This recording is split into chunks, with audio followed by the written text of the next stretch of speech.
I've got Rob Parsons, our chief foreign editor, who's with me on set. Rob, what more do we know about what President Macron might be saying? Well, we don't know the details, but we can guess that some of the areas he's going to be touching on, because they're pretty clear at this stage. One of them, obviously, is going to be Ukraine.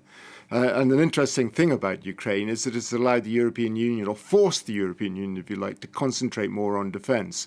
It's been an area where NATO has been quite critical, and the United States in particular, of the defence spending of the European Union members of NATO.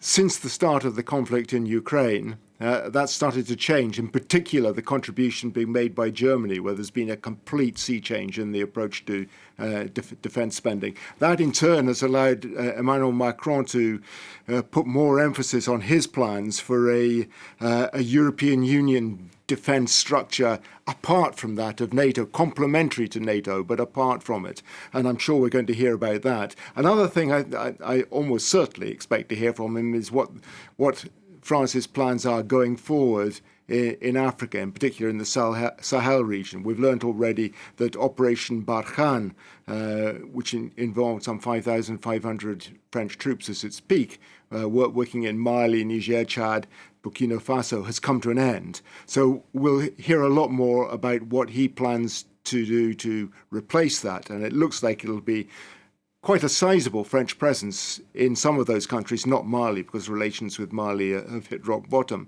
but certainly Niger, Chad, Burkina Faso, perhaps 3,000 French troops, but they'll be there in a different capacity, I expect. That they'll be there more as supporting, training, intelligence, working closely with national militaries rather than taking the lead role as they've done up until now through Barkhane. Rob, we are waiting for President Macron to come in just a moment. You can see that shot there on that helicopter carrier. But